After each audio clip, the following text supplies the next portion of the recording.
इसीलिए बोला है, आदि नाम हम भाग सुनाया, मूर्ख जीव समझ नहीं पाया। ये समझने का बच्चों का काम नहीं है भाई, बड़े बड़े धुरंधर नहीं समझ पाए। इस पे विचार करना होता है, आदि नाम को विचार करना होता है, समझो। और ओम सोहंग को भी विचार करना पड़ता है कि क्या है ओम, क्या है सोहंग। जपना नहीं है ओम सोहंग ओम सोहंग ओम सोहंग। बर्बाद कर दिया इन जपियों ने हमारे समाज को, हमारे देश को। कुछ नहीं जपना है, ना मैं जप में, ना मैं तप में, ना एकांत निवास में। मोको कहाँ ढूंढे रे बंदे, मैं तो तेरे पास में। जो वस्तु मेरे पास है उसका भेद चाहिए हमें।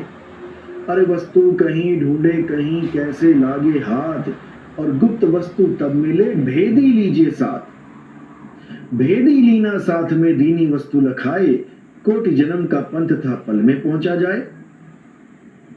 समझो बात को। तो क्या करना है, आदि नाम को जानना है। आदि नाम क्या है? आदि नाम हम भाग सुनाया, यानी मैं समझा समझा के थक गया कि वो आदि नाम कहने में नहीं आता, लिखने में नहीं आता, पढ़ने में नहीं आता। नाम अनाम अनंत रहत है, दूजा तत्व न कोई। और कहे कबीर सुनो वैसादो, भटक मरो मत कोई। कह कह के थक गए कि नाम अनाम है, वो लिखने बोलने पढ़ने में नहीं आता। लेकिन कौन समझ रहा है? एक भी ना समझ रहा। कोई राम राम के पीछे लग गया, कोई अल्लाह अल्लाह के पीछे लग गया, कोई वाहिगुरु वाहिगुरु पीछे लग गया, कोई राधे राधे के पीछे लग गया, कोई हालेलुया के पीछे लग गया, कोई किसी के, कोई किसी के, कोई किसी के। सब 52 अक्षरों में उलझ गए, सब इन बोलने लिखने पढ़ने वर्णात्मक नामों में उलझ गए। और जो बचे थे वो अनहद नाद में उलझ गए। कानों में उंगलियां डाल डाल के, ठूस ठूस के कानों में उंगलियां, 5 तत्वों की 5 धुनों को सुन रहे हैं। बताओ, परमात्मा कह रहे हैं एक है, एक है, परमात्मा शब्द है, और फिर इनके शब्द भी 5 हो गए। इतना बड़ा जाल है, कबीर साहब ने जो बताया अपनी वाणियों में, इतना बड़ा जाल है आप सोच भी नहीं सकते। अरे बावन के जंजाल में फंस गया ये संसार, सिमरन बावन का करे कैसे लागे पार। नहीं समझ में आ रहा तो मेरे भाई अब अच्छे से समझो बात को और ज्ञान को अच्छे से ग्रहण करो।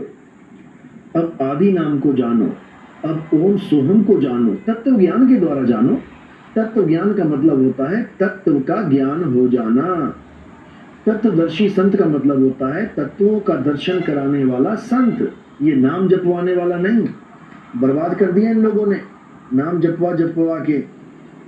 अब तत्व ज्ञानी को जानो, अब तत्वदर्शी को जानो। तो तत्व क्या है? ओम भी एक तत्व है, सोहंग भी एक तत्व है, और सार भी एक तत्व है। ओम और सोहंग क्या है? ओहम काया मर मर जाए, सोहंग फिर गोता खाए। ओम क्या है? ये पंच भौतिक शरीर ही ओम है। इसी को गीता में शर पुरुष बोला गया है। सोहंग क्या है? सोहंग जीव है, ये जीव तत्व है। इसी को गीता में अक्षर पुरुष बोला गया है। और सार क्या है? सत्य क्या है? ये आत्मा ही सत्य है, ये जीव आत्मा नहीं।